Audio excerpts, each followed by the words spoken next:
Hi, welcome back to another What About It podcast episode.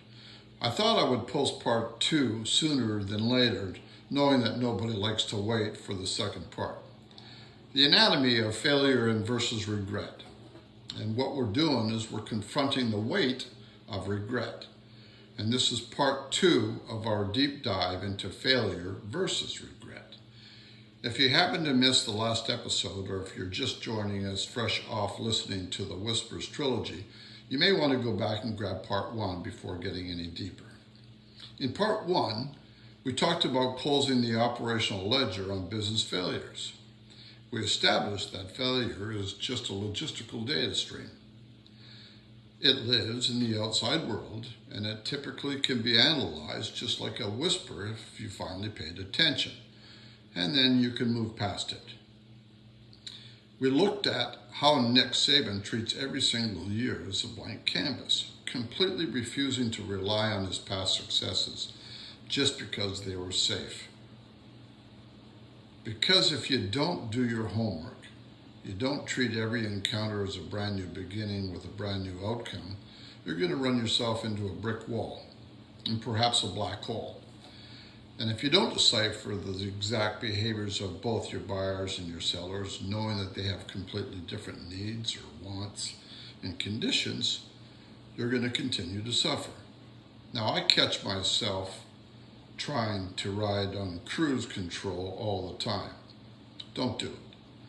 If you don't do the grit work, you're either going to regret it or fail. Not easy, but it's worth it. Trust me, regret is the one that will hollow you out if you don't do the work to face it. Today, we're stepping into deeper water. We are talking about regret, and regret is an entirely different kettle of fish.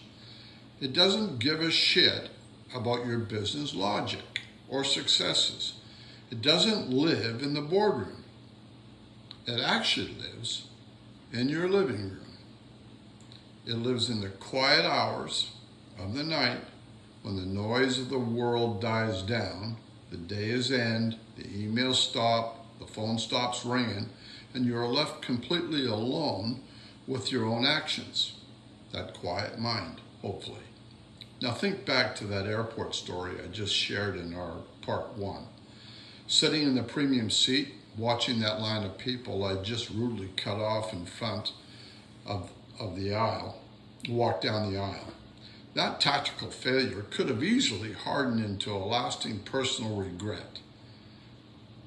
It would have been so easy to shrink into my seat, look down at my phone, put my hat over my eyes, and hide from my own bad friggin' behavior.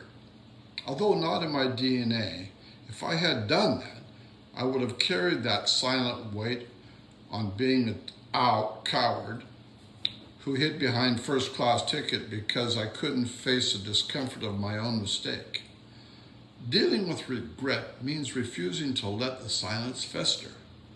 It means taking immediate, uncomfortable action before a logistical blunder turns into a permanent emotional stain. As those passengers kept boarding, I looked at the flight attendant and kindly asked for a notepad. She handed me a pack of sticky notes. I gave one to every passenger that boarded the plane after I did. And then I had the pilot come over the PA and announce that the guy who rudely interrupted everybody standing in line, he barged in knowingly and is buying everybody a drink with a yellow sticky note. We'll be serving drinks to those with a Post-it note, and they're free. Only one, by the way. They had no idea that the pilot was going to back me up until he came on the radio. It turned an embarrassing mistake into a room full of friggin' laughter, conversation, and real connection. It was almost a party. And that is how you intercept regret. You don't hide from the discomfort. You own the embarrassment out loud. You buy the freaking drinks and you clean up your mess before it hollows out your integrity. But you can't buy your way out of every room. For me, that heavy, suffocating regret walks right up to my parenting. When the kids were growing up, I was incredibly hard on them. I pushed them constantly. I wanted them to be absolute best they could possibly be, no excuses. That's what my dad told me. In my mind, at that time, my intentions were completely pure. I convinced myself that I was hardening them for the brutal world, giving them the drive to survive and succeed just like I had. But dealing with regret means ripping off the mask of your own good intentions and looking at the ugly truth underneath. With the benefit of time and the painful distance it creates, I have to ask myself the hard question I was too proud to face back then. What was my actual reasoning? What was it really just for them? Or when I was being completely honest, was it actually a selfish act? Was I protecting my own high expectations, my own unyielding drive, and my own fears onto them without realizing crushing weight it put on their shoulders? The real tragedy of that kind of intense drive is silence, and it friggin' leaves it behind and goes unnoticed. My deepest regret isn't the high standards. The real regret is that I never truly understood whether my love and my real intentions actually resonated with my two kids. I was so busy pushing, leading, and executing that I forgot to look down and see if they were actually surviving the pace I was setting. That is the absolute difference. You can audit a business failure. You can buy a round of drinks with a book of sticky notes to fix a rude mistake at an airport gate, but you cannot buy your way out of the quiet distance that opens up in a living room when you value performance over presence. In the middle of the hustle, the white noise, it is at its absolute friggin' loudest. You stop getting clear. If it sets you off track, you might trick yourself into thinking that the time has somehow healed that silence. It hasn't. That silence is fucking deafening. Ask me, I know. Failing to listen is entirely on you. Accept it, learn from it. Be prepared so that when it happens again, you face it head on.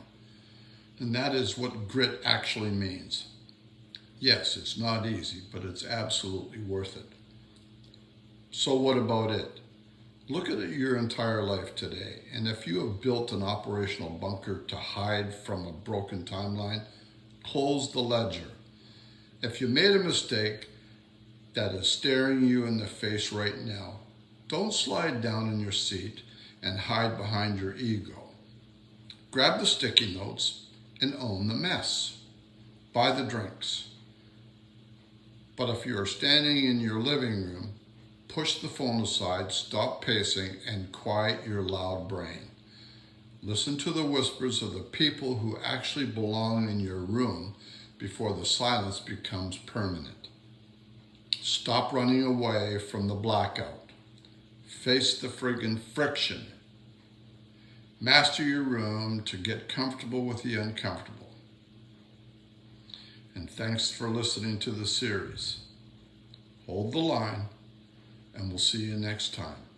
In the meantime, kissy watsawin. Be kind.